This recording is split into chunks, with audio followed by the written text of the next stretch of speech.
नमस्कार, मैं परवेश पामल और आप देख रहे हैं दैनिक ट्रिब्यून। आज हम भारत के नक्शे के उस आखिरी बिंदु की बात करेंगे जहां विकास की गूंज और प्रकृति की खामोशी के बीच एक गहरा संघर्ष छिड़ गया है। हम बात कर रहे हैं the great Nicobar island project की। क्या 81,000 करोड़ का निवेश एक द्वीप की तकदीर बदल देगा, या यह वहां की सदियों पुरानी संस्कृति और पर्यावरण के अंत की शुरुआत है? आज के इस एपिसोड में हम पक्ष विपक्ष की उन परतों को खोलेंगे जिन्हें समझना हर भारतीय के लिए जरूरी है। और इससे पहले कि हम विवाद को समझें, यह जानना जरूरी है कि आखिर यह मेगा इंफ्रास्ट्रक्चर प्रोजेक्ट है क्या। नीति आयोग की देखरेख में चलने वाले इस प्रोजेक्ट की कुल लागत लगभग 72,000 से 81,000 करोड़ रुपए है। इसके 4 प्रमुख स्तंभ हैं।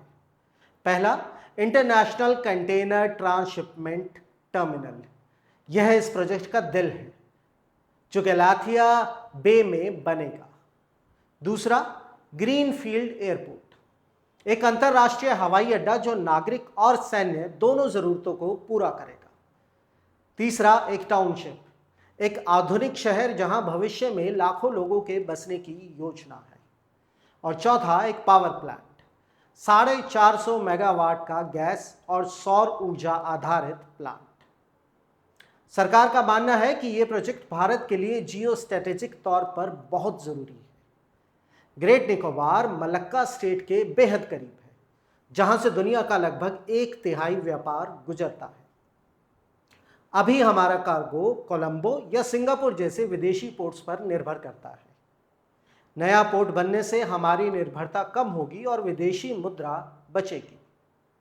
इंडियन ओशन में चीन के बढ़ते प्रभाव को रोकने के लिए इसे एक मास्टर स्ट्रोक माना जा रहा है। और आर्थिक तौर पर इस प्रोजेक्ट से लगभग 1.28 लाख नौकरियां पैदा होने की उम्मीद है।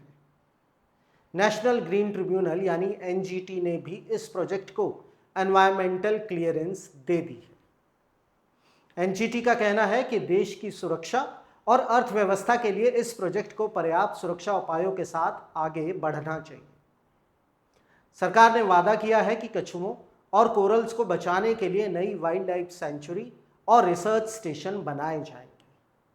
तो ये तो वो बातें हैं जो इस प्रोजेक्ट को पूरा करने के पक्ष में है। वहीं पर एक दूसरा पहलू है जो वहां के पर्यावरण विशेषज्ञों, आदिवासी और विपक्षी नेता के ओवरऑल इस प्रोजेक्ट के इम्पैक्ट असेसमेंट के बारे में बात करता है।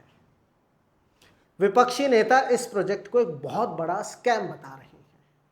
उनका कहना है कि डेटा के अनुसार लगभग 10 लाख पेड़ काटे जाएंगे, 130 वर्ग किलोमीटर का घना रेन फॉरेस्ट हमेशा के लिए खत्म हो जाएगा।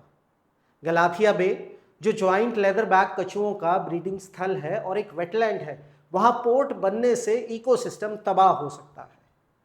और सबसे बड़ी चिंता वहां के असली निवासियों की है। ग्रेट निकोबार में शोम्पेन और निकोबारी जनजातियां सदियों से रहती आई हैं। शोम्पेन एक अनअकाउंटेड ट्राइब है जो बाहरी दुनिया से दूर रहती है। विशेषज्ञों का कहना है कि लाखों बाहरी लोगों के आने से उन्हें ऐसी बीमारियां लग सकती हैं जिससे उनकी पूरी आबादी खत्म हो सकती है। निकोबारी आदिवासी नेताओं का आरोप है कि उनसे उनकी जमीन के सरेंडर सर्टिफिकेट्स पर जबरदस्ती साइन करवाए जा रहे हैं। यहां तक कहा जा रहा है कि फॉरेस्ट राइट्स एक्ट का ठीक से पालन नहीं किया गया है और बिना उनकी सहमति के जमीन ली जा रही है। राहुल गांधी ने इस प्रोजेक्ट में पारदर्शिता ना होने और अडानी जैसे बड़े कॉर्पोरेट्स को फायदा पहुंचाने का आरोप लगाया है। दोनों पक्ष सुनने के बाद आज अधिकारियों और जनता को कुछ सवालों के जवाब ढूंढने होंगे। क्या चीन को काउंटर करने और अर्थव्यवस्था बढ़ाने के लिए हम अपने रेन फॉरेस्ट और आदिवासियों की जमीन कुर्बान कर देंगे? एनजीटी ने क्लियरेंस तो दे दी है, लेकिन क्या वादे के अनुसार सुरक्षा उपाय सच में लागू होंगे? क्या बिना स्थानीय सहमति के आगे बढ़ना सिस्टम का आम आदमी पर दबाव नहीं? और दूसरी तरफ, अगर यह प्रोजेक्ट रुक गया तो क्या हम नेशनल सिक्योरिटी और लाखों नौकरियों के एक बड़े मौके को खो देंगे? यह मुद्दा सिर्फ एक द्वीप का नहीं है, बल्कि हमारी आने वाली पीढ़ियों के भविष्य क्या है। डेवलपमेंट और डिस्ट्रक्शन के बीच की लाइन बहुत महीन होती है। फैसला अब आपको करना है। क्या यह देश की तरक्की के लिए एक ज़रूरी कदम है या इकोलॉजी और आदिवासियों के खिलाफ एक बड़ा अपराध? आप इस बारे में क्या सोचते हैं? अपने विचार कमेंट्स में ज़रूर बताएं।